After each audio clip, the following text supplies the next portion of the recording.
Hi guys, you are watching pharmacist Tayyab official YouTube channel. I am pharmacist Tayyab. आप देख रहे हैं जी biochemistry lecture series for second semester of doctor pharmacy के लिए। आज हम लेक्चर नंबर 4 कंप्लीट से देखेंगे। इसके अंदर हम digestion, absorption, metabolism and excretion of protein, क्योंकि हमने प्रोटीन का चैप्टर स्टार्ट किया तो उसको डिटेल से देखेंगे लेक्चर 4 के अंदर। और अगर आपके रेफरेंस के तौर पर मैं छोटा सा क्लिप अटैच कर रहा हूँ, अगर आपको कोई भी लेक्चर चाहिए तो आप इससे देख सकते हैं। ये doctor of pharmacy second semester का पूरा सिलेबस आपके सामने शो हो गया। 19 लेक्चर्स हैं इसी सीरीज के अंदर मौजूद हैं। आप लेक्चर नंबर 4 आज ADME देख रहे हैं। इसके अलावा कोई लेक्चर चाहिए, उसका टाइटल मैंने आपको ऑलरेडी बना के दे दिया। पूरी सीरीज जो है वो उसका, जैसे आपको इंट्रोडक्शन टू एंजाइम चाहिए लेक्चर नंबर 13, तो लिखें introduction to enzyme by pharmacist, ये ऑफिशियल आपके सामने लेक्चर आपके सामने आ जाएगा। तो आए नेक्स्ट चलते हैं, लेक्चर स्टार्ट करते हैं। आज की जो लर्निंग ऑब्जेक्टिव क्या है हमारे लिए, कि हम आज के लेक्चर के अंदर प्रोटीन की जो डाइजेशन है स्टमक और इंटेस्टाइन, उसके अंदर डिटेल से पढ़ेंगे। उसके बाद उसका अब्जॉर्प्शन मैकेनिज्म देखेंगे। फिर अमाइनो एसिड का मेटाबॉलिज्म के बारे में हम डिटेल से देखेंगे। यूरिया फॉर्मेशन को थोड़ा सा टच देंगे और नाइट्रोजन की एक्सक्रीशन, क्योंकि हमने स्टेप कंप्लीट करने हैं ना, अब्जॉर्प्शन, मेटाबॉलिज्म,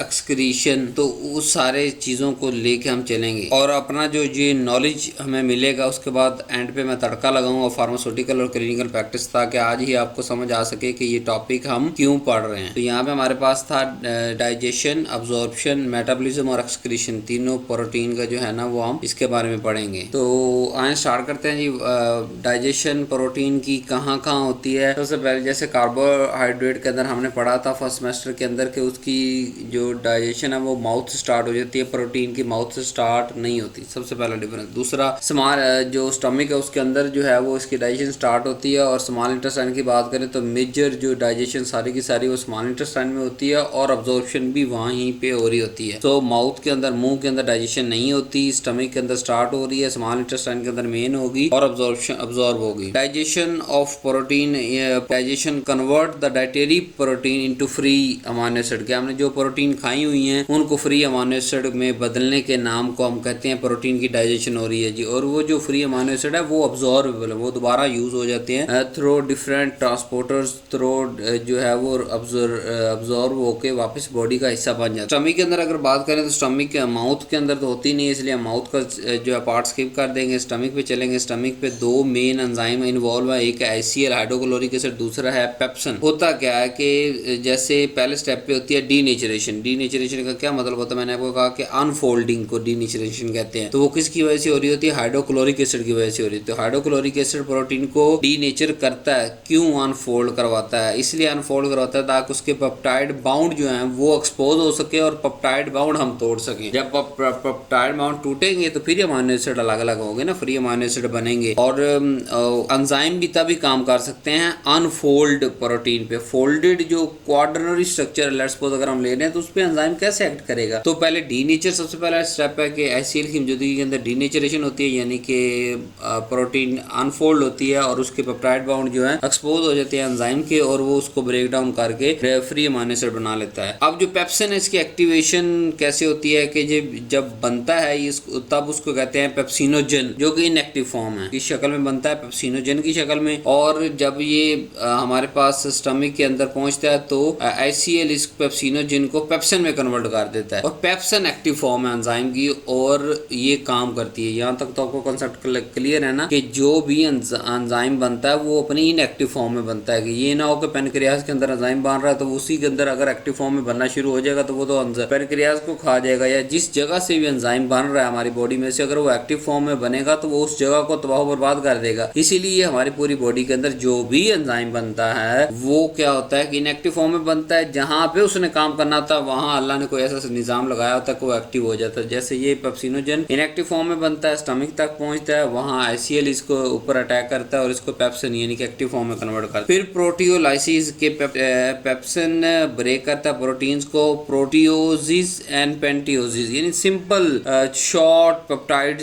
चेन के अंदर जो है वो कॉम्प्लेक्स पॉलीपेप्टाइड चेन्स को कन्वर्ट कर देता है। फिर हमारे पास एंजाइम होता है एंडोपेप्टाइडेज, जो कि साइड जो चेन होती है उसके इनसाइड जाके काम करता है और ब्रेक करवाता है किसको, पेप्टाइड बाउंड को ब्रेक करवाता है और अमाइनो एसिड्स को फ्री करवा देता है और यू डाइजेशन इनकी कंप्लीट हो जाती है। जैसे कि मैंने आपको बताया कि इसकी मेन डाइजेशन तो स्मॉल इंटेस्टाइन में होती है, तो आप इस तरह कह सकते हैं कि स्टमक के अंदर 10 से 20% जो है वो डाइजेशन हुई अभी तक। अब हम आगे बात करते हैं स्मॉल इंटेस्टाइन यानी ड्यूडेनम के अंदर। तो ड्यूडेनम के अंदर जो डाइजेशन हो रही होती है वो पेनक्रियाज से एंजाइम आते हैं। जो एंजाइम सारे आ रहे हैं वो कहाँ से आ रहे हैं? पेनक्रियाज में से आ रहे हैं और स्मॉल इंटेस्टाइन के अंदर रिलीज हो रहे हैं और स्मॉल इंटेस्टाइन के अंदर डाइजेशन हो रही है। अब पहले वाली जो है वो एक्टिव फॉर्म लिखी हुई है, दूसरी इनएक्टिव फॉर्म लिखी हुई है और इनका फंक्शन लिखा हुआ है। यानी पेप्सिनोजेन बना, रिलीज हुआ पेप्सिन की शक्ल के अंदर, एक्टिव हो गया आके ड्यूडेनम के अंदर। तो फिर वही बात दोबारा रिवाइज करूंगा लास्ट टाइम कि पेप्सिनोजेन बनेगा पेनक्रियाज से और वो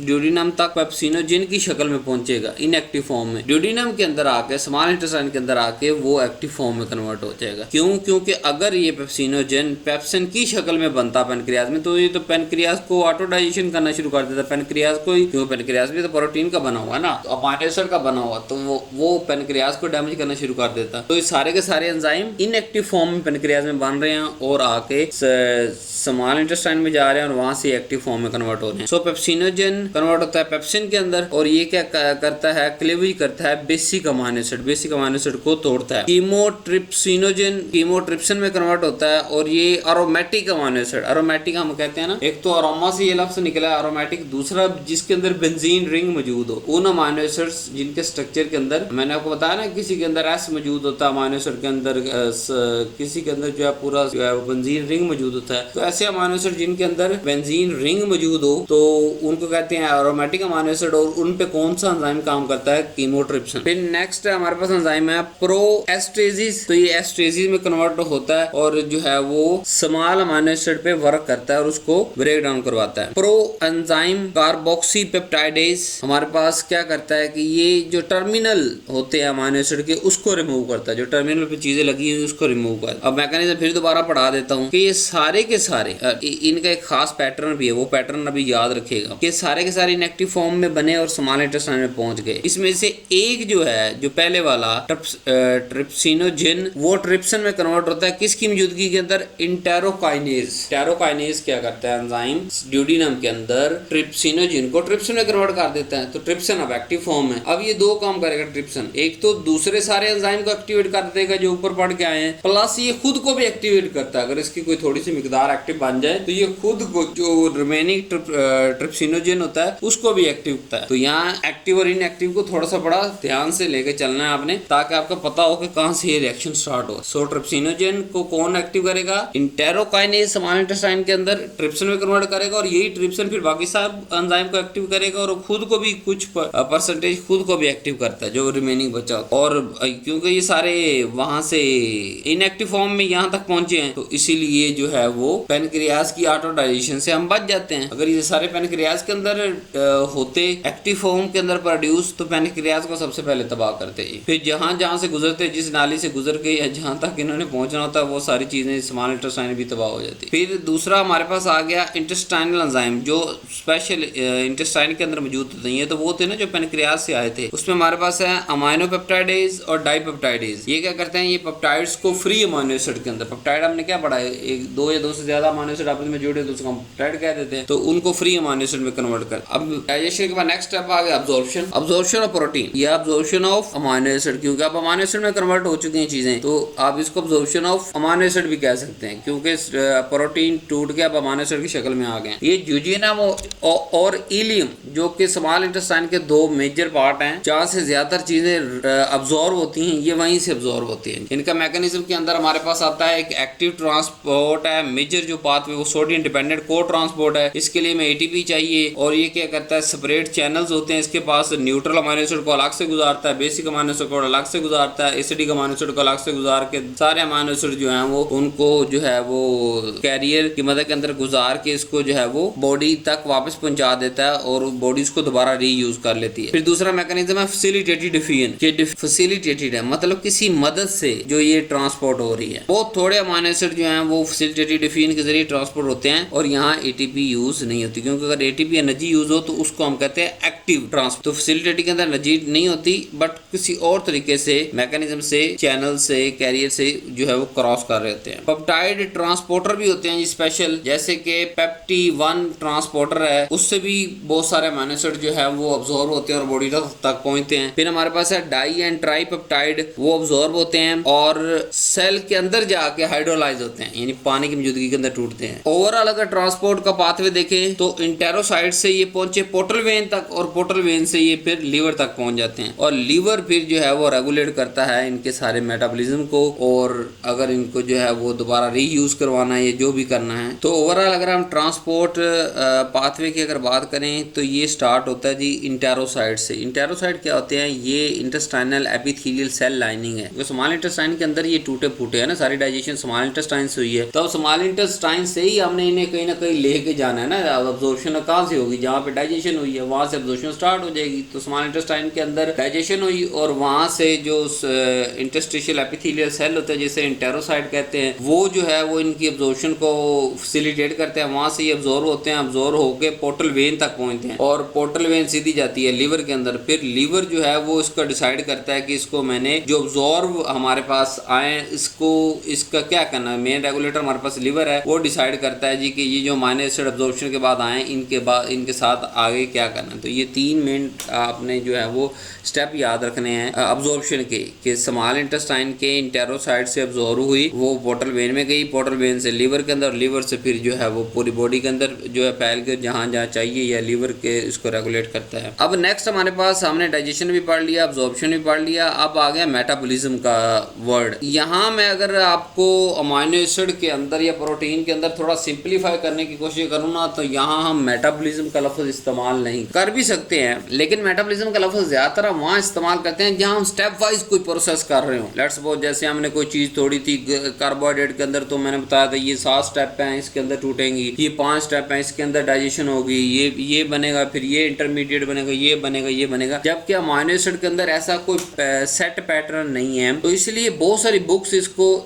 अमीनो एसिड के मेटाबॉलिज्म को अमीनो एसिड के रिएक्शन के तौर पे लिखती है। क्यों? क्योंकि ये जो 5 डिफरेंट तरह के रिएक्शन है ये मुख्तलिफ अमीनो एसिड पे मुख्तलिफ वक्त पे होते रहते हैं। यानी हो सकता है इनमें से कोई 2 जो है वो किसी एक अमीनो एसिड पे हो, दूसरे 2 किसी और अमीनो एसिड पे हो, पहला और तीसरा किसी और अमीनो एसिड पे हो, पहला और चौथा किसी और अमीनो एसिड पे हो, दूसरा और तीसरा किसी और अमीनो एसिड पे हो। तो हर अमीनो एसिड पे ये जो है पांचों के पांचों स्टेप फॉलो नहीं हो रहे थे, इसीलिए हमें इन पांचों को अलग अलग रिएक्शन की शक्ल में पढ़ लेते हैं। बहुत सारे इंटरनेशनल बुक्स के अंदर इनको अमीनो एसिड के रिएक्शन के तौर पे लिखा। तो आपने कंफ्यूज नहीं होना, मेटाबॉलिज्म और रिएक्शन का क्या मतलब है कि मेटाबॉलिज्म के अंदर ज्यादातर ओवरऑल हमारी परसेप्शन ये होती है कि मेटाबॉलिज्म के अंदर हम स्टेप वाइज बात कर रहे होते हैं कि इसके 10 स्टेप है, इसके 12 स्टेप है, इसके 15 स्टेप है, ये फॉर्म बनेगी, ये फॉर्म। जबकि अमीनो एसिड के अंदर ऐसा नहीं है। अमीनो एसिड के अंदर 2 से 3 रिएक्शन मैक्सिमम किसी भी अमीनो एसिड को, स्पेसिफिक अमीनो एसिड को चाहिए होते हैं। किसी दूसरे जैसे एरोमेटिक आपको बताया अमीनो एसिड है तो उसके लिए और स्टेप चाहिए, बेसिक अमीनो एसिड के लिए और चाहिए, न्यूट्रल अमीनो एसिड के लिए और चाहिए, चार्ज अमीनो एसिड के लिए और चाहिए। ठीक है, समझ आ रही है इस बात की कि ये मेटाबॉलिज्म ही है। ब्रेक डाउन का अगर लफ्ज इस्तेमाल करें तो अमीनो एसिड का मेटाबॉलिज्म या अमीनो एसिड का ब्रेक डाउन है। बट आपको इन्होंने मेन हेडिंग अपने ज़हन में याद रखनी है अमीनो एसिड रिएक्शन, क्योंकि ये स्टेप वाइज 5 नहीं है। ये नहीं पहला स्टेप होगा, दूसरा होगा, तीसरा होगा, चौथा होगा, 5वां होगा और दुनिया का हर अमीनो एसिड ये 5 रिएक्शन फॉलो करेगा। नहीं, ऐसा नहीं है। कोई 2 को स्टेप फॉलो करेगा, कोई 3 करेगा, कोई पहला चौथा करेगा, कोई पहला 5वां करेगा, कोई पहला दूसरा करेगा। तो इसलिए हम इन 5 को अलग अलग पढ़ते हैं ताकि जहां भी आप किसी खास स्पेसिफिक अमीनो एसिड को जब स्टडी करेंगे एमफिल पीएचडी लेवल पे जाके, तब आपको समझ आ सके कि अच्छा यार 5 रिएक्शन थे मेन जिनसे ये इनका मेटाबॉलिज्म होता था अमीनो एसिड से। यहाँ पे कौन से मेरे खास अमीनो एसिड जो मैं जिस पे स्टडी कर रहा हूँ इस पे कौन से स्टेप लग। ठीक है, इसीलिए मैंने इसको दोनों नाम दे दिया, अमीनो एसिड मेटाबॉलिज्म। ये ना हो ना मेटाबॉलिज्म ढूंढते फिर अगर मैं इसका रिएक्शन नाम रख देता तो मेटाबॉलिज्म भी इसे कहते हैं, रिएक्शंस भी इसे कहते हैं। तो होता क्या है कि अमीनो एसिड जो है वो स्टोर नहीं होते, कंटिन्यूअसली मेटाबॉलाइज होते रहते हैं और फिर दोबारा रीयूज होते रहते हैं। सबसे पहला हमारे पास है ट्रांसअमाइनेशन, डीअमाइनेशन,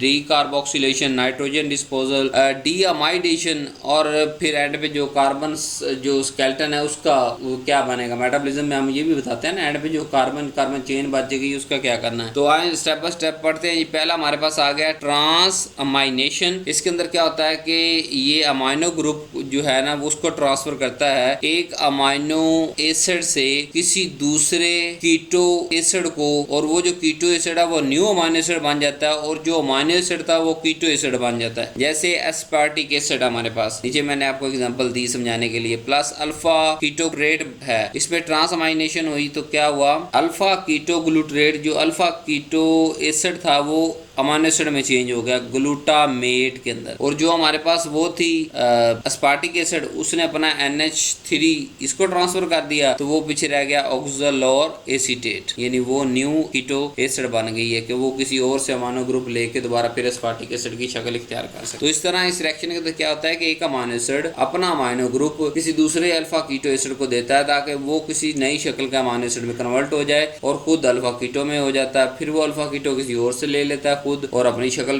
बरकरार रखता है। तो जो चाहिए होता है उस हिसाब से ये रिएक्शन चालू होते हैं। अब इसके अंदर एंजाइम कौन से इन्वॉल्व हैं? ALT, AST और को एंजाइम कौन से? विटामिन B6 हैं जी, PLP पाइलिडोक्साइल 5-फॉस्फेट, इसका पूरा नाम है। विटामिन B6 जो है वो सबसे ज्यादा इन रिएक्शंस के अंदर एज ए को एंजाइम के तौर पे काम करता है। आपको पता ना को एंजाइम के बगैर ये मेन रिएक्शन कैरी आउट नहीं हो सकता। और ये नॉन एसेंशियल अमाइनो एसिड्स, जैसे मैं आपको पढ़ा के आ चुका हूं ना कि एसेंशियल और नॉन एसेंशियल कौन से थे? जो हमें बाहर से लेने पड़ते थे, खुराक के अंदर हमने पूरे करने हैं, खुराक के अंदर नहीं ले रहे। अगर पेशेंट ज्यादा कमजोर है, बुजुर्ग है, बच्चा है, तो हम उसकी डाइट जो दे रहे हैं ना बच्चों को, जैसे मिल्क दे रहे हैं, तो उसके अंदर पूरे करेंगे। कॉमे के अंदर अगर बंदा पड़ा हो तो उसका IV मिक्सचर दे रहे हैं उसको, उसके अंदर उसके एसेंशियल अमाइनो एसिड पूरे करेंगे। कोई बुजुर्ग है तो उसके अमाइनो एसिड भी हम बाहर से जो है वो सप्लाई करेंगे। तो ये नॉन एसेंशियल अमाइनो एसिड बन रहे हैं जो यहाँ बन रहे हैं। और हो क्या रहा है, या नाइट्रोजन रीडिस्ट्रीब्यूट हो रही है कि पहले एक के पास नाइट्रोजन थी, उसने दूसरे को दे दी, फिर तीसरे को, चौथे को, तो नाइट्रोजन। नेक्स्ट हमारे पास है डीअमाइनेशन के अमाइनो ग्रुप रिमूव होता है और वो अमाइनो ग्रुप किसी दूसरे को नहीं मिलता बल्कि अमोनिया के अंदर कन्वर्ट हो जाता है। इसके अंदर दो तरह के स्टेप होते हैं, ऑक्सीडेटिव डीअमाइनेशन और नॉन ऑक्सीडेटिव। नाम से ज़्यादा ऑक्सीडेटिव मतलब उसके अंदर ऑक्सीजन चाहिए, उसके अंदर ऑक्सीजन नहीं चाहिए, रिएक्शन सेम ही है। ऑक्सीजन की बस मौजूदगी और एब्सेंस के अंदर ये रिएक्शन हो रहे हैं। ऑक्सीजन की मौजूदगी के अंदर जो रिएक्शन हो रहा है तो उसे ऑक्सीडेटिव डीअमाइनेशन कहते हैं। और ये लीवर के अंदर होता है, एंजाइम ग्लूटामेट डीहाइड्रोजिनेज इस्तेमाल होता है। लेट्स सपोज हमारे पास अमाइनो एसिड आया, FADH आया प्लस वाटर दिया, बन गया alpha keto acid. Amino acid को मैंने बताया ना, अमाइनो एसिड कोई भी अमाइनो एसिड XYZ, उसमें से जब अमाइनो ग्रुप निकलेगा तो पीछे जो बचेगा वो अल्फा कीटो एसिड उसको कहते हैं। NH3 यानी अमोनिया बाहर निकला है, प्लस साथ में FADH ने FADH2 बन गया, वो FADH2 प्लस O2, ये FAD बनेगा प्लस H2O2 साथ में रिलीज हो जाएगा। नॉन ऑक्सीडेटिव के अंदर यहाँ ऑक्सीजन नहीं चाहिए, वहां वो O2 FADH2 plus O2 oxygen use हुई थी ना रिएक्शन पूरा करने के लिए, यहाँ ऑक्सीजन नहीं चाहिए जी नॉन ऑक्सीडेटिव डीअमाइनेशन के अंदर। लेट्स सपोज सिस्टीन की मिसाल मैंने बनाई, वहां पहले डीसल्फेशन हुई यानी कि पहले सल्फर अलग हुआ और साथ H2S की शक्ल में रिलीज हुआ PLP क्या है? हमारे पास विटामिन B6 है, उसके एक्टिव फॉर्म को PLP कहते हैं हम। ये अल्फा अमाइनो एसिड के अंदर कन्वर्ट हुआ और फिर उसने अमोनिया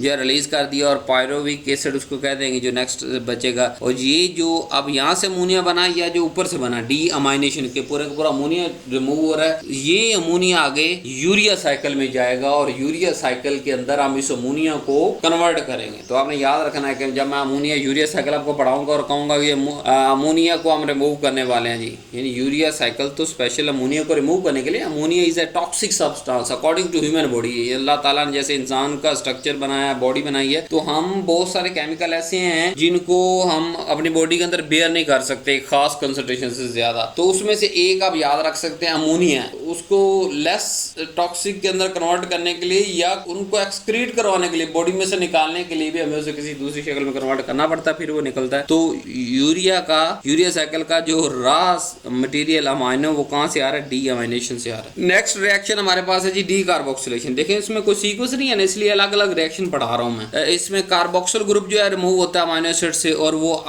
अमीन बना लेता है जो कि बायोलॉजिकल एक्टिव कंपाउंड है और न्यूरोट्रांसमीटर है मोस्टली। जैसे ग्लूटामिक एसिड से कार्बन डाइऑक्साइड निकलेगी, साथ में गाबा बन जाएगा, गाबा न्यूरोट्रांसमीटर है। हिस्टाडीन से कार्बन डाइऑक्साइड निकलेगी, हिस्टामीन बन जाएगी जो कि न्यूरोट्रांसमीटर है। टायरोसिन से टायरामीन बनेगी जो कि न्यूरोट्रांसमीटर है। लाइसिन से काडावीरीन बनेगी और सिस्टीन से ट्यूरीन बनेगी प्लस कार्बन डाइऑक्साइड रिलीज होगी। सो डी मतलब अलग हो जाना, कार्बोक्सिलेशन यानी कार्बन डाइऑक्साइड का पूरे अमाइनो ग्रुप में से रिमूव करवा देना, उसको कहते हैं डी कार्बोक्सिलेशन। और इससे बनेगा क्या? अमाइनो ग्रुप अमीन के अंदर चेंज हो जाते हैं और कार्बन डाइऑक्साइड रिलीज कर। अब चौथा है जी नाइट्रोजन डिस्पोजल के, जो आपको जैसे मैंने आपको बताया कि अमोनिया तो बड़ा टॉक्सिक है हमारी बॉडी के लिए, तो इसे हमने नॉन टॉक्सिक के अंदर कन्वर्ट करना है थ्रू यूरिया साइकिल के थ्रू। और यूरिया की शक्ल के अंदर अमोनिया से क्या बनेगा? यूरिया बनेगा। और यूरिया क्या है? नॉन टॉक्सिक और हमारे पेशाब के अंदर जो है खारिज भी हो जाता है। तो उस साइकिल को अमोनिया को यूरिया में कन्वर्ट करने के लिए जो साइकिल है उसे कहते हैं यूरिया साइकिल। डीअमाइडेशन की अगर बात करें, हाइड्रोलाइसिस होती है अमाइड की of amino acid group, amino acid group के अमाइड की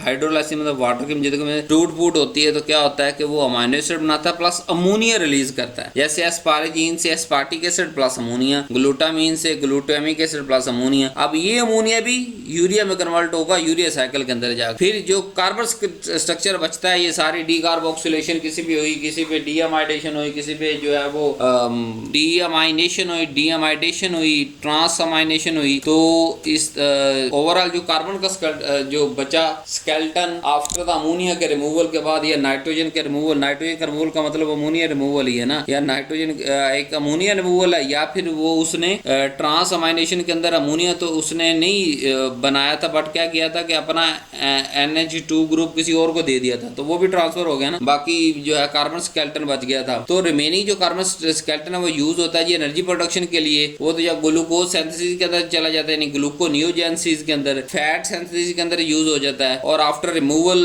ऑफ NH2 जब ग्रुप रिमूव होता है तो वो बाकी का स्केलेटन ग्लूकोज या कीटोन बॉडीज या ATPs बनाने के अंदर इस्तेमाल होता है। ग्लूकोज के अंदर होगा तो ग्लूकोजेनिक हो जाएगा, कीटोन बॉडी के अंदर तो कीटोजेनिक हो जाएगा। तो ठीक है, वहां मैंने कार्बोहाइड्रेट का जो सारा बढ़ाया था आपको, उसके अंदर मैंने यही बताया था कि उसके कार्बोहाइड्रेट के जो कहाँ से आ रहे हैं, प्रोटीन और अमाइनो एसिड से एज ए सोर्स के तौर पे हम ले रहे हैं। तो हमारी बॉडी के अंदर बड़ा मतवजन कायम किया जा रहा होता है अल्लाह ताला की तरफ से कि कार्बोहाइड्रेट के जो मेटाबोलाइट है वो कहीं और यूज हो रहे हैं, और प्रोटीन के मेटाबोलाइट वो वापस कार्बोहाइड्रेट बनाने के अंदर या उनकी जो है वो न्यू कार्बोहाइड्रेट बनाने के अंदर यही स्केलेटन। तो कार्बन का स्केलेटन डिस्ट्रॉय नहीं होता। यहाँ सिर्फ एज ए मजाकिया आपको एक बात याद रखवाने के लिए, जैसे फिजिक्स के अंदर हम कहते हैं ना कि जी एनर्जी जाया नहीं होती, एनर्जी एक शक्ल से दूसरी शक्ल के अंदर कन्वर्ट हो जाती है, जाया नहीं होती, ये हकीकत रियल कॉन्सेप्ट है फिजिक्स का। लेकिन यहाँ इसको मैं एज ए आपको रिमाइंडर के तौर पे दे रहा हूँ कि कार्बन का स्केलेटन भी जाया नहीं होता, यानी अमोनिया रिलीज हुआ ना, यूरिया में कन्वर्ट हुआ, और यूरिया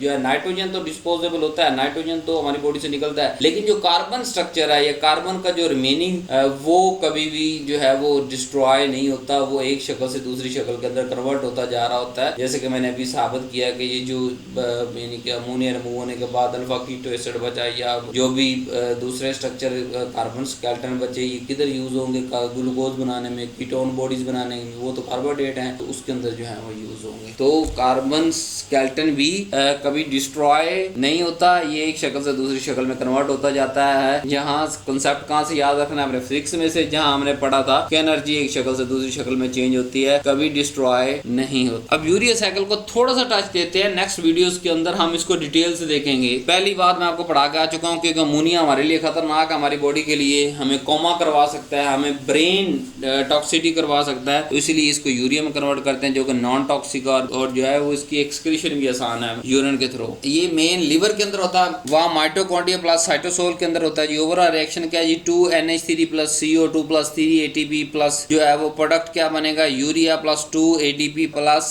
AMP प्लस 4 PI। तो ये 3 ATP यूज होंगे और 2 अमोनिया का ग्रुप यूरिया के जो है वो बन जाएगा हमारे पास। स्टेप वाइज अगर बात करें तो स्टेप 1 के अंदर कार्बामोइल फॉस्फेट फॉर्मेशन होती है, यानी अमोनिया प्लस कार्बन डाइऑक्साइड, तो कार्बामोइल फॉस्फेट और एंजाइम कार्बामोइल फॉस्फेट सिंथेज 1। दूसरे अगर बात करें सिट्रोलीन फॉर्मेशन के अंदर बात करें तो कार्बामोइल फॉस्फेट प्लस ऑर्निथीन, तो सिट्रोलीन बनेगा। तीसरे स्टेप पे आर्जिनिन सक्सिनेट फॉर्मेशन, तो सिट्रोलीन प्लस एस्पार्टिजेज, तो आर्जिनिनो सक्सिनेट बनेगा। चौथे पे आर्जिनिन फॉर्मेशन, आर्जिनो सक्सिनेट, तो आर्जिनिन प्लस फ्यूमरेट बनेगा। पांचवें स्टेप पे यूरिया फॉर्मेशन है, arginine is equal to urea plus ornithine बनेगा, और तो ऑर्निथीन रीच इंटर इनटू दोबारा साइकिल के अंदर इंटर हो जाएगा। एनर्जी जो रिक्वायर्ड है वो टोटल 3 ATP चाहिए होती हैं, एक नाइट्रोजन को रिमूव 2 नाइट्रोजन को रिमूव करने के लिए। क्लिनिकली अगर हम कहें तो अगर ना हो तो हमारी बॉडी के अंदर जो अमोनिया डिपॉजिट होना शुरू हो जाएगा, तो जो ब्रेन इंजरी और ब्रेन टॉक्सिटी और कोमा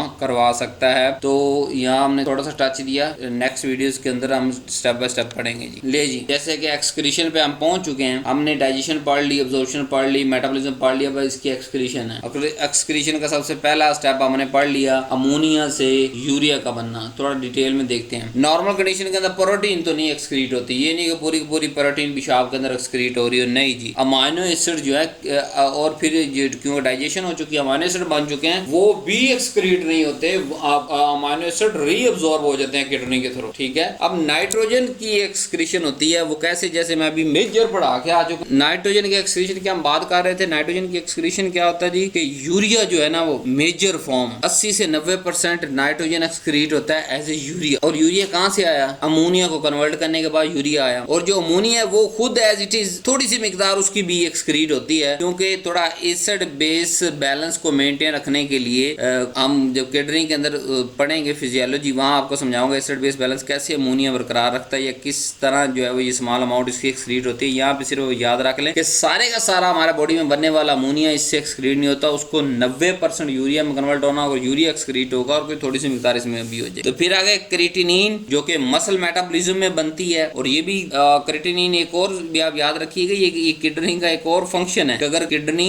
क्रिएटिनिन को प्रॉपर मिकदार में कर रही है ना एक्सक्रीट, तो इसका मतलब किडनी नॉर्मल है। अब ये हमारे मसल का मेटाबॉलिज्म है, तो ये भी जो है वो क्रिएटिनिन की शक्ल के अंदर भी एक्सक्रीशन होती है। यूरिक एसिड जो प्यूरिन मेटाबॉलिज्म होता है उससे यूरिक एसिड बनता है, यूरिक एसिड भी जो है वो रिमूव हो रहा होता है। तो 4 मेन नाइट्रोजन के एक्सक्रीशन है, urea, ammonia, creatinine, uric acid. Uric acid के बहुत सारे प्रॉब्लम आ सकते हैं अगर वो उसकी एक खास मिकदार से ज्यादा बनना शुरू हो जाए। तो अब किडनी की कोई ना कोई एक लिमिट है, उससे ज्यादा तो वो नहीं कर सकता। यूरिक एसिड की स्पेशल केस में बात करें, क्रिएटिनिन तकरीबन नॉर्मल रहता है सारी बॉडीज के अंदर, और अमोनिया क्योंकि यूरिया में कन्वर्ट होता है तो यूरिया भी अच्छी खासी मिकदार में गुर्दे से निकल जाता है। यूरिक एसिड का बहुत ज़्यादा मसला आता है कि जब वो अगर एक खास मिकदार से ज़्यादा बनना शुरू हो जाए तो क्या होगा, वो जनाबे वाली एक खास मिकदार से ज़्यादा जब बनना शुरू हो जाएगा तो वो स्टोर होना शुरू हो जाता है हमारी बॉडी के अंदर यूरिक एसिड। और जब वो स्टोर होना शुरू हो जाता है ना, तो वो जोड़ों, गिट्टों, गोडों के अंदर सोजिश करवाना शुरू कर देता है, और जिसे हम गाउट की जो है कंडीशन कहते हैं। और ये थोड़ा सा मैंने आपको टच दिया ताकि आपको याद रह सके कि यूरिक एसिड जब हम गाउट पढ़ेंगे तो आपको पता होना चाहिए कि अच्छा प्रोटीन के मेटाबॉलिज्म के अंदर जो नाइट्रोजन एक्सक्रीशन थी वहां से यूरिक एसिड आ रहा है। तो ये 4 मेन डिफरेंट फॉर्म है नाइट्रोजन की एक्सक्रीट करने की। और रीनल हैंडलिंग की बात करें तो ग्लोमेरुलर फिल्ट्रेशन और ट्यूबुलर रीअब्जॉर्प्शन दो स्टेप पे हम जो इन सारे जो है फिनोमेना को एक्सक्रीशन ऑफ अमाइनो एसिड को हम कंट्रोल कर रहे होते हैं, और लेकिन पेशाब के अंदर प्रोटीन तो नहीं आ रही होती, ये कंफर्म है। अब ग्लोमेरुलर फिल्ट्रेशन और ट्यूबुलर रीअब्जॉर्प्शन परेशान होने की जरूरत नहीं है। इसी जो सेमेस्टर 2 है ना, इसके अंदर जो फिजियोलॉजी है वहां मैं बड़ी डिटेल के साथ इसकी वीडियो अपलोड की है, वहां पे भी आप उसको सुन के कंफर्म कर सकते हैं, या हम जरा बायोकेमिस्ट्री तक रहते हैं जी। नेक्स्ट चलते हैं। अब पूरे कॉन्सेप्ट पूरे जो है वो लेक्चर को हम समराइज करते हैं। सबसे पहले हमने प्रोटीन आई, प्रोटीन को डाइजेस्ट किया, डाइजेस्ट करने के बाद अमाइनो एसिड बने, वो अमाइनो एसिड अब्सॉर्ब हुए, उसका मेटाबॉलिज्म हुआ, अमोनिया बनी, अमोनिया को हमने कन्वर्ट किया यूरिया के अंदर, यूरिया साइकिल के थ्रू, और उसको फिर एक्सक्रीट कर। तो ये इस तरह डाइजेशन, अब्जॉर्प्शन, मेटाबॉलिज्म और एक्सक्रीशन कैरी आउट होती है। कोई भी डिफेक्ट हो, वो चाहे मेल अब्जॉर्प्शन की वजह से हो या टॉक्सिसिटी की वजह से हो, मेटाबॉलिकल डिसऑर्डर की वजह से हो, तो वो इनके किसी भी स्टेप को खराब कर सकता है, डिस्ट्रॉय कर सकता है, और आगे चलने नॉर्मल जो पाथवे है उसको डिस्टर्ब कर सकता है। अब लास्ट में थोड़ा सा तड़का लगाते हैं अपने फार्मासिस्ट का, क्योंकि we are proud to be a pharmacist. तो क्यों जरूरी है बायोकेमिस्ट्री का ये वाला टॉपिक, ये वाला लेक्चर हमारे लिए pharmaceutical and clinical point of view से देखते हैं, तड़का लगाते हैं और उसकी एप्लीकेशन देखते हैं। सबसे पहले अगर हमें ये सारी इंफॉर्मेशन होगी, हम न्यूट्रिशन थेरेपी के अंदर बड़े सक्सेसफुल होंगे। और मैंने आपको बताया कि फार्मासिस्ट ही न्यूट्रिशन थेरेपी दे रहा होता है चाइल्ड हॉस्पिटल्स के अंदर और अडल्ट हॉस्पिटल्स, जो एल्डरली बुजुर्ग या गैड्रियाट्रिक हम कहते हैं, जो बुजुर्ग हजरात होते हैं और बच्चों के अंदर, दोनों के अंदर जो सप्लीमेंट दिए जा रहे होते हैं वो सारे के सारे ओवरऑल अडल्ट को फार्मेसी पे भी हम ही रिकमेंड कर रहे हैं। लेकिन वहाँ एज ए क्योंकि आईवी या पेरेंटल रूट के थ्रू दे रहे होते हैं, तो वहाँ न्यूट्रिशन थेरेपी सारी फार्मासिस्ट कंसीडर कर रहा होता है, बाकी ड्रग की जगह पे साथ में सप्लीमेंट के तौर पे भी उसको फार्मेसी देख रहा होता है। तो अगर हमें ये सारे नॉर्मल मिकदार की पता होगी, हमें पता होगा कि कितना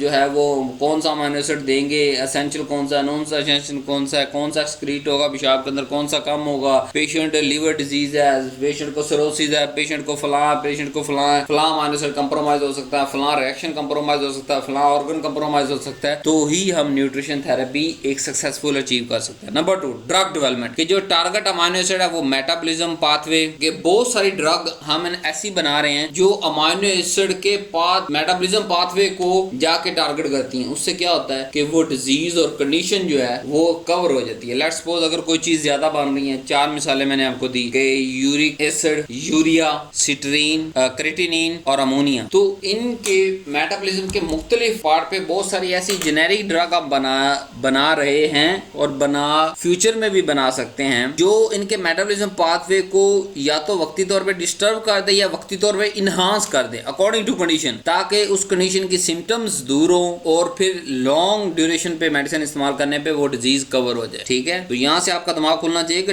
ड्रग डेवलपमेंट जो है वो मेटाबॉलिज्म लेवल पे भी जाके हम उसको जो है वो छेड़खानी कर सकते। डायग्नोस्टिक टेस्ट की अगर बात करें ताकि आपको पता हो कि हमने कैसे चेक करने हैं ब्लड के अंदर, तो ब्लड यूरिया नाइट्रोजन हम चेक करवाते हैं, सीरम अमोनिया चेक करवाते हैं, लीवर के एंजाइम की मिकदार चेक करते हैं, ALT AST। अब ये लीवर के एंजाइम की मिकदार क्यों चेक कर रहे हैं ALT AST, ये मैं आपको पीछे पढ़ा के आ चुका हूँ कि ये जो ALT AST है ना, ये ट्रांस अमाइनेशन के अंदर इस्तेमाल हो रहे होते हैं। तो अगर ALT AST लेट्स सपोज बहुत ज्यादा या बहुत कम है तो आपको ऑटोमेटिक समझ आ जाएगा ना कि कहीं ना कहीं अमाइनो एसिड का जो रिएक्शन था ट्रांस अमाइनेशन उसके अंदर प्रॉब्लम आया हुआ, यानी ओवरऑल प्रोटीन के मेटाबॉलिज्म में प्रॉब्लम आया हुआ है। तो फिर उसके साथ हम दूसरे टेस्ट करवाएंगे कि अच्छा चलो देखो इसके अंदर जो है वो अमोनिया ज्यादा तो स्टोर नहीं होगा ब्लड के अंदर, ब्रेन और फिर हम कोमा और ब्रेन एमरेज और ब्रेन टॉक्सिसिटी की तरफ चले जाएं, ब्लड का यूरिया नाइट्रोजन करा के देख लो कितना है। फिर थेरेप्यूटिक डाइट कि जब हमने आपको बताया ना कि जो APIs हैं एक्टिव फार्मास्यूटिकल इंग्रेडिएंट कह लें या थेरेप्यूटिक एजेंट कह लें या मेडिसिन कह लें, सिर्फ वही तरीका इलाज नहीं है बल्कि हम कुछ डाइट्स को भी एज ए थेरेप्यूटिक के तौर पे यूज करते हैं। जैसे मिसाल दे यूरिक एसिड है, यूरिक एसिड अगर किसी बंदे के अंदर ज्यादा हो गया तो ठीक है हम उसको जो है वो डिफरेंट जेनेरिक इशू करेंगे, उसकी उम्र, कद काट, उसकी खुराक, उसका लाइफस्टाइल के हिसाब से, बट साथ में उसे क्या एडवाइस करेंगे कि आपने लो प्रोटीन डाइट लेनी है। क्यों कि भाई तेरा तो पहले यूरिक एसिड जेड़ा बन रहा वो ही नहीं निकल रहा, ते नवा खा के की करना, प्रोटीन टूटेगी, यूरिक एसिड तो बनेगा ना कुछ चंद % ही बनेगा, चलो बाकी सारा अमोनिया मान के तो यूरिया की शक्ल निकल जाएगा, यूरिक एसिड भी तो बनेगा। ठीक है, लिहाजा सबसे पहले हम यूरिक एसिड के पेशेंट को कहेंगे भैया प्रोटीन बंद, कट आउट प्रोटीन, लो प्रोटीन डाइट पे शिफ्ट हो जा। इसी तरह अगर यूरिया साइकिल के अंदर कोई डिसऑर्डर आ चुका है तो हम उसकी भी प्रोटीन डाइट कट करेंगे कि भाई प्रोटीन डाइट को कट करो, आप लो करो, कम करो। इस तरह मुख्तलिफ डिजीज के अंदर अगर किसी चीज के खाने से वो बीमारी, उसके सिम्टम्स कम या लॉन्ग टर्म यूज करने से उसके सिम्टम्स परमानेंटली खत्म होकर डिजीज क्योर की तरफ जा रही है, तो क्या करेंगे हम उस डाइट प्लान को भी हम फॉलो करेंगे। तो जैसे आपको पता है कि हमारी बायोकेमिस्ट्री सेकंड सेमेस्टर की बुक लॉन्च हो चुकी है, वेबसाइट पे मौजूद है। 2 तरीके हैं लेने के, सादा से सिंपल से। इस व्हाट्सएप पे नंबर रब्ता करें, आपको आगे से बैंक अकाउंट दिया जाएगा, उसके अंदर पेमेंट सेंड करें, स्क्रीनशॉट सेंड करें और जो है बुक आपको वेबसाइट पे अलॉट कर दी जाएगी। नहीं तो वेबसाइट पे जाएं www.pharmacytayyibofficial.com, हर स्लाइड के नीचे आ रही है, उस पे यही चैनल का नाम है जो फार्मेसी तैयब ऑफिशियल, नीचे चैनल आ रहा है, इसके आगे .com लगा दें बस, तो वेबसाइट खुल जाएगी आपके पास www.pharmacytayyibofficial.com। उस पे जाए, ये बुक सर्च करें, उसको जो है अपना अकाउंट रजिस्टर करें, अकाउंट रजिस्टर करने के बाद ऑर्डर प्लेस करें, ऑर्डर प्लेस करके उसका स्क्रीनशॉट जो है वो इस व्हाट्सएप नंबर पे सेंड करें। बार बार बच्चों को मैं एक ही बात कह रहा हूँ कि बहुत सारे बच्चे जो है वेबसाइट पे जाते हैं, ऑर्डर कर देते हैं और बाद में उनसे हमारा कांटेक्ट नहीं हो पाता। क्यों? क्योंकि वहाँ सिर्फ वो ईमेल देने, तो अपना व्हाट्सएप नंबर दें, क्योंकि हम पाकिस्तान और जो जिस कॉन्टिनेंट में हम रह रहे हैं हम व्हाट्सएप को ज्यादा देखते हैं, ईमेल्स को बहुत से लोग तो 2-2, 3-3 माह के अंदर देखते नहीं। हम तो चलो as agency, as a company, as a individual, as a जो है वो ईमेल्स आपकी चेक कर रहे होते हैं, पर अगर हम आपको ईमेल सेंड करेंगे तो आप उसकी तरफ तवज्जो आपकी नहीं जाएगी। तो या तो डायरेक्ट व्हाट्सएप नंबर पे राब्ता करें जो दिया गया है, ताकि आपको सारा प्रोसीजर समझा दिया जाए, पेमेंट आपसे ले ली जाए, आपका अकाउंट बना दिया जाए और आपको बुक वहाँ पे अलॉट हो दी जाए। दूसरा, वेबसाइट पे जाएं, वहाँ ऑर्डर करें, ऑर्डर करके उसका स्क्रीनशॉट व्हाट्सएप पे सेंड करें ताकि फिर आपसे पेमेंट और उसके बाद आपको बुक अलॉट कर दी जाए। अगर आपको ये लेक्चर पसंद आ रहा है तो बुक के सैंपल्स मांगने की जरूरत नहीं है, बुक को बुक लेवल पे जाके लिखा गया है। लेक्चर्स और तरह से होते हैं, बुक जरा और तरह से होती है, क्योंकि लेक्चर्स के अंदर बहुत सारी चीजें आपको समझाना मकसूद होती हैं कि आपको बहुत सारे बेसिक से कोर कॉन्सेप्ट आपको समझ आ जाए। लेकिन बुक के अंदर क्या होता है कि डिफरेंट जो है वो कलर डायग्राम्स, अब यहाँ तो मैंने शायद एक भी डायग्राम यूज ना की हो, वहाँ कलर डायग्राम्स जो कि आप पेपर के अंदर बना सकते हैं याद करके, फिर short questions, true false, MCQs, long question, जो है वो कॉन्सेप्चुअल टेबल्स और इन्फॉर्मेशन को रिपीटेड फॉर्म में, जैसे कॉन्सेप्चुअल टेबल्स के अंदर एक बात आ गई फिर एमसीक्यूज में भी आ गई, तो वो आपको याद रह जाएगी ना, वाइवा के अंदर भी काम आएगी, आपके पेपर के अंदर भी काम आएगी। और अगर अभी से फर्स्ट सेमेस्टर सेकंड सेमेस्टर आपका शानदार हो जाएगा तो आगे वाली डॉक्टर फार्मेसी की बाकी एजुकेशन तो आपके लिए आसान हो जाएगी, हलवा हो जाएगी, क्योंकि यही इन्फॉर्मेशन स्टेप बाय स्टेप चलनी है। बहुत से स्टूडेंट क्या करते हैं, वो समझते हैं कि पहला 2 सेमेस्टर 3 सेमेस्टर तो छोड़ दो ना, पढ़ने की जरूरत नहीं है हमें, अगले सेमेस्टरों के अंदर देख लेंगे, और जब अगले सेमेस्टर में पहुंचते हैं तो कहते हैं जी बड़े मुश्किल है जी, तो इनको तो छोड़ ही दो, पिछले हमने पढ़े नहीं, ये भी नहीं पढ़े, बस पास करके निकल जाते हैं। तो इस तरह आप क्लिनिकल रोल अचीव नहीं कर सकते। मैं बार बार हर वीडियो के अंदर कह रहा हूँ, आने वाला वक्त डॉक्टर ऑफ फार्मेसी के स्टूडेंट्स का है, क्लिनिकल प्रैक्टिस का है, और उस वक्त तक आपकी तादाद इतनी ज्यादा नहीं हुई होगी कि आप पूरे मुल्क को जो है वो उसको कमांड में लेके पूरे मुल्क के जो है निजाम को चला सकें, क्लिनिकल प्रैक्टिस कर सकें। तो क्यों ना जो आज फार्मासिस्ट बन रहा है वो आज अपने अंदर क्लिनिकल फार्मास्यूटिकल जो तड़के लगा रहा हूँ इनको याद करो। इनको कल को जब क्लिनिकल सीट पे बैठे होगे तो आप परफॉर्म अच्छा कर सकोगे। अपने से आज से अपनी सोच बिल्ड करो। ठीक है, फार्मेसी एक वो आपके पास एक लाइसेंस आ गया, आप उसकी फार्मेसी बना सकते हैं, आप इंडस्ट्री के अंदर काम कर सकते हैं, लेकिन जैसे दूसरी फील्ड के अंदर एक से ज्यादा ऑप्शन होते हैं, हमारी फील्ड के अंदर भी ऑप्शन है। आप जो है ड्रग इंस्पेक्टर लग सकते हैं, फिर वहां से आगे आगे आपकी प्रमोशन होती चली जाएगी, 17वें स्केल से स्टार्ट होगा, फिर आगे आप चलते चले जाएंगे। इसी तरह आने वाला दौर क्लिनिकल फार्मासिस्ट का है कि फार्मासिस्ट एमबीबीएस पोजीशन के साथ बैठा होगा। एमबीबीएस सिर्फ डायग्नोज करेगा कैसे जी यूरिक एसिड है जी, स्टेज नंबर 2 जी, ओके जी, एमबीबीएस की फीस खत्म, काम खत्म, आ जाए जी फार्मासिस्ट साहब के पास। फार्मासिस्ट लिखेगा जी हाँ जी बताएं जी,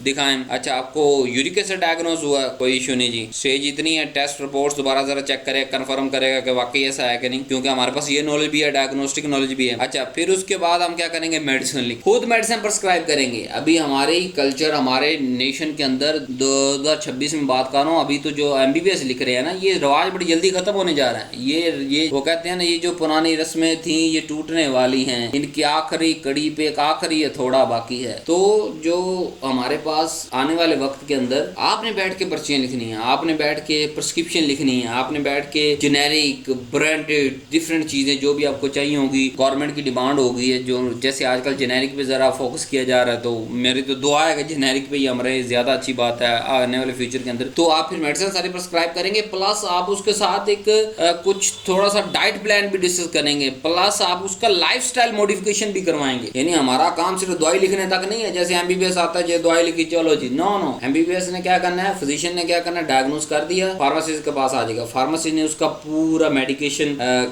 उसका इंटरेक्शन देखना है, उसकी डाइट उसको बतानी है, उसका लाइफस्टाइल मॉडिफिकेशन करवाना है, उसकी आदतें छुड़वानी है, और फिर जब दूसरा सेशन पेशेंट आएगा वो फार्मासिस्ट के पास आएगा, तीसरा सेशन फिर फार्मासिस्ट के पास आएगा, वो आएगा जी बताएगा मेरी ये सिम्टम्स कम हो रही है, ये ज्यादा हो रही हैं, उतनी डोज कम हो रहा, हम ज्यादा कर देंगे, किसी के अंदर जो है वो टैबलेट को कम कर देंगे और किसी के अंदर थोड़ा सा बढ़ा देंगे, फार्मूला चेंज कर देंगे, ठीक है। फिर दूसरा, तीसरा, चौथा, पांचवा सेशन जितनी दफा वो पेशेंट आना होगा वो फार्मासिस्ट को विजिट करेगा, और फार्मासिस्ट को विजिट करने कौन चार्ज करेगा, फार्मासिस्ट चार्ज करेगा। जब हमारे पास आ रहा है तो हम चार्ज करेंगे। तो क्यों ना आप अभी से फर्स्ट सेमेस्टर और सेकंड सेमेस्टर के अंदर मौजूद है, और मैं आपको बता रहा हूँ अगले 5 से 10 सालों के अंदर जब आप बन के बाहर निकलोगे, क्लिनिकल की इतनी जॉब्स होंगी जिसका कोई इंतहा नहीं। जैसे आज हमारे माशरे के अंदर एमबीबीएस फिजिशियन इंजॉयमेंट कर रहा है ना, गाड़ियां, कोठियां, कारें, कंपनियां, अप्रोचेज हैं, सारा कुछ है, मिसाल दे रहा हूँ। इससे कई हजार दर्जे बेहतर आपके पास अपॉर्चुनिटी आने वाली है, अपने आप को तैयार कर लें। फिर ना कहिएगा सर आपने 2026 के अंदर हमें बताया नहीं था, तो मैं 2026 के अंदर आपको बता रहा हूँ। अच्छा, उसके बाद क्या होगा कि जब पेशेंट हमारे पास विजिट